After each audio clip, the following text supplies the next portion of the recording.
This video is all about the chemical structure. What's bonded to what in a molecule, and how that affects whether something is acidic or basic or neutral.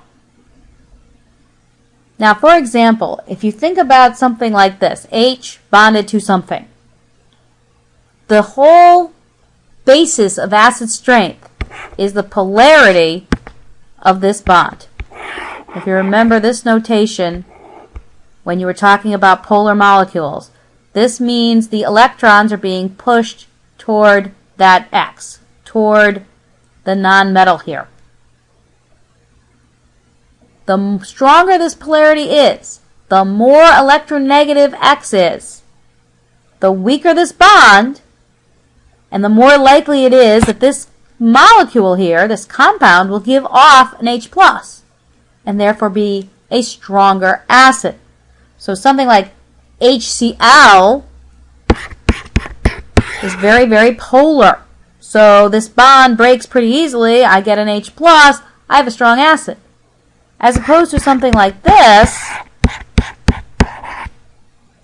H bonded to C in a methyl group, a methane compound, this is not a very polar bond.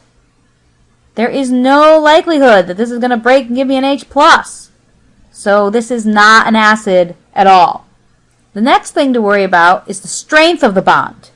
The stronger this bond here is, obviously the less likely it is going to break. So the stronger the bond, the weaker the acid. This is what makes HF, for example, a weak acid as opposed to all the other H halogens, which are all strong acids. HF is a weak acid because the HF bond is very, very strong. It's hard for it to break, so it's a weak acid. The third factor to consider is the stability of X-, the stability of the anion after the H+ breaks off. In general, the stronger that X- is, the stronger the acid will be. If we're talking about binary acids, that is simply H bonded to some X, the most important factor is the bond strength. If we think about groups on the periodic table, remember groups a vertical line, then the strength of this bond here decreases as we go down the periodic table. So as we go down from, say, fluorine to chlorine to bromine to iodine, the bond strength is decreasing. Why? Because the radius is increasing. The bigger that X is, the weaker this bond is. Now, what about a period? What about as I'm going across a period on the periodic table? This one depends on electronegativity. Remember those trends? There was a reason you learned all those trends. As you go across a period on the periodic table, what happens to electronegativity?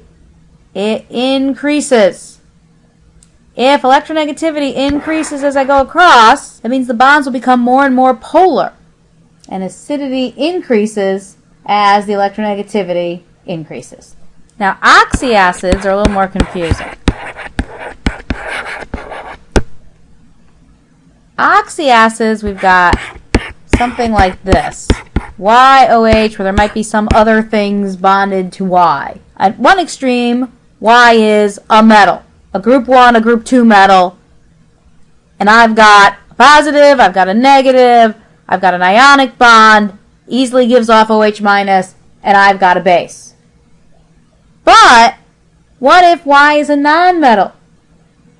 When Y is a nonmetal, this bond here, covalent. Okay? Covalent. And at that point, when this is covalent, it's either neutral, no bonds around here are breaking at all, no OH in solution, no H+ in solution, nothing, it's a neutral species. Or, as this guy, this Y, gets more and more electronegative, all the electrons are being drawn this way, and this is the bond that's getting weaker. And therefore I have an acid. I have an H plus that pops off from here. An example of that is sulfuric acid, which really looks like this.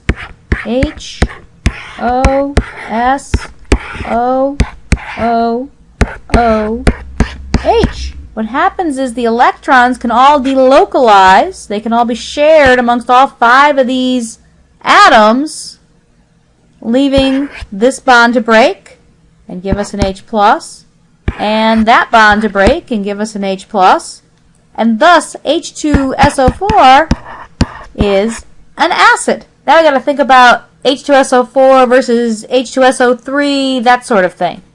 Okay, we got 2 rules here.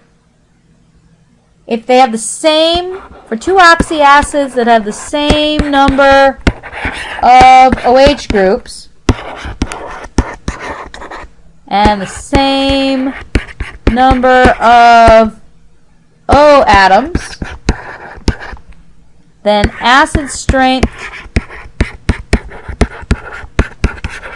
increases with increasing electronegativity of Y. Okay? If, on the other hand, I have oxyacids that have the same Y, but then change their number of O atoms, okay, the acid strength increases as the number of O's increases.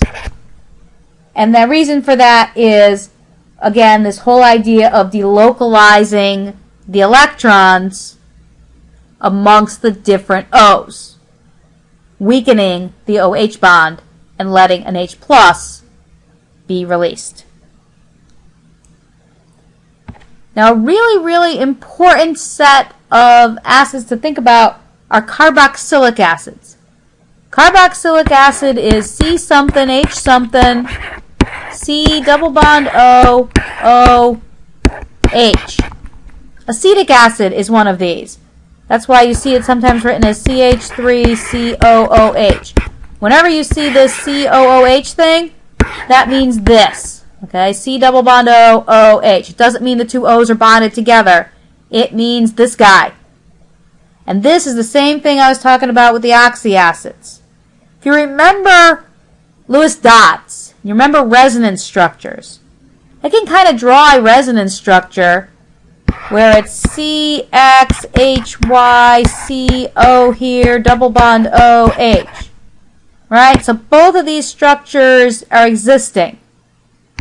So in reality what I've got is I've got CXHY COOH, and kind of the other electrons moving back and forth around here.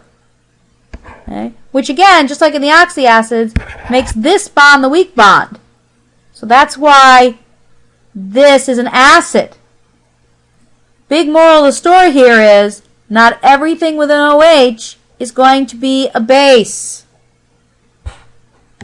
Alright? The third thing I want to point out at this point with O's and H's is alcohols. If I have an alcohol, that's simply something like CH3CH2OH. That's the alcohol people drink, ethanol. But basically, it's just a bunch of C something, H something, OH.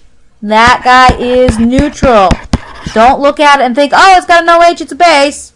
And don't look at it and think, oh, it's got covalent bonds, it's an acid. This guy's an alcohol and it's neutral. Okay? The only thing with C's and H's in an OH that's an acid is this acetic acid, the COOH thing. That's the acid.